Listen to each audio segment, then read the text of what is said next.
जमशेदपुर कांग्रेस ने NEET छमसीस paper leak के मुद्दे पर केंद्र सरकार को फिर घेरा।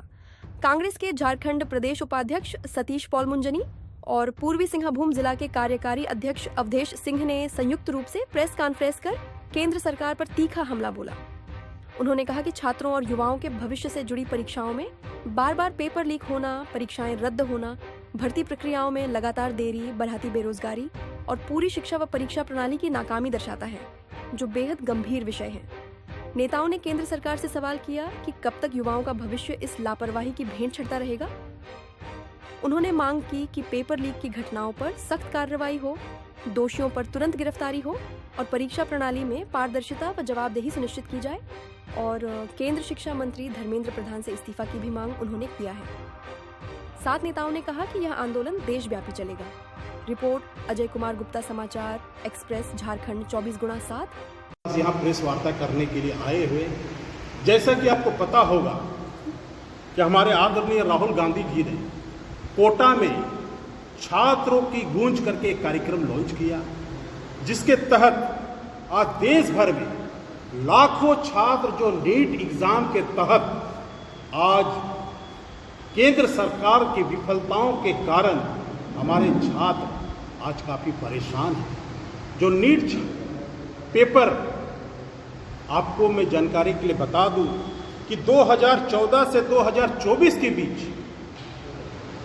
89 बार पेपर लीक के मामले हुए, 48 बार पूर्ण परीक्षाएं की गई, जिसके एक अध्ययन के अनुसार हम कह सकते हैं कि 5 वर्षों में 15 राज्यों में 41 पेपर लीक हुए, जिसमें लगभग 1.4 करोड़ अभ्यर्थी प्रभावित हुए, जबकि रिक्त पद केवल 1 लाख से कुछ अधिक थे। उसी तरह आप देख रहे होंगे कि लगातार केंद्र सरकार पेपर लीक के चलते जो लाखों बच्चा नीट के लिए, खासकर में उस मध्यम परिवार के लोगों, जो बेचारे लोग कर्ज लेकर के अपने बच्चों का भविष्य बनाने के लिए नीट का तैयारी कराते हैं, वैसे मध्यम वर्ग लोग के ऊपर आर्थिक बोझ केंद्र सरकार ने डालने का काम किया। वैसे छात्र जो कई दिन से, कई सालों से नीट पेपर को लेकर तैयारी करते हैं, आजाद भारत में मात्र 10 साल के अंतर में 89 बार पेपर लीक होती है और केंद्र सरकार चुप्पी साधे हुए, हमारे देश के शिक्षा मंत्री का उसमें कोई जवाब नहीं आता है, हमारे प्रधानमंत्री उसमें चुप्पी साधे हुए हैं। इस दौरान ना जाने कितने बच्चों ने आत्महत्या कर ली, करीब 20 से 25 बच्चे ने पेपर लीक के मामले में आत्महत्या की। क्या वो बच्चा वापस आएगा? क्या उसके परिवार को जो खामियाजा भुगतना पड़ा है, क्या उस परिवार को केंद्र सरकार उसकी भरपाई कर पाएगी? नहीं कर पाएगी। सबसे बड़ी ताजुब की बात यह है कि आपको नीट यूजीसी 2026 लगभग 24 लाख अभ्यर्थी इससे प्रभावित हुए हैं। 24 लाख। सीबीआई जांच, सुप्रीम कोर्ट में सुनवाई हुई, उत्तर प्रदेश पुलिस कांस्टेबल भर्ती 2025 में भी प्रश्न वायरल होने के बाद परीक्षा रद्द करना पड़ा, उसमें भी 48 लाख बच्चे प्रभावित हुए। सीटीईटी 2020 पेपर लीक से 28 लाख से अधिक अभ्यर्थी प्रभावित हुए। उसी तरह यूजीसी एनईटी जून 2024 अगले दिन रद्द कर दी जाती, जिससे 11 लाख बच्चे प्रभावित हुए। इन चारों घटनाओं को अगर मिला देंगे तो 1 करोड़ से ज्यादा अभ्यर्थी इससे प्रभावित हुए। सरकार के आंकड़े आप भी देख लीजिए। 1 मार्च 2023 तक केंद्र सरकार ने 9,64,359 पद रिक्त थे। 1 जुलाई 2024 तक केंद्र सशस्त्र पुलिस बलों में 84,106 रिक्तियां थी। रेलवे भर्ती की संख्या में भी आप देख लीजिएगा, 2004 से लेकर 2014 के 4.11 लाख से बढ़कर 2014 में 5 लाख पॉइंट कर 5.2 लाख भी, जबकि आवेदन की संख्या करोड़ों तक पहुंच गई। कहने का मतलब है कि ये केंद्र की सरकार ना तो रोजगार देने में सफल रही, ना बच्चों को पढ़ाई के लिए उसके पेपर लीक के मामले में भी सजगता दिखाई। 89 बार भी अगर परीक्षा लीक हो जाती है, यहां तो 4 बार 5 बार अगर परीक्षा लीक हो जाती है तो केंद्र सरकार को सतर्क रहना चाहिए कि भाई लाखों बच्चे इससे प्रभावित होते हैं और लाखों बच्चों का भविष्य अंधकार में चला जाता है।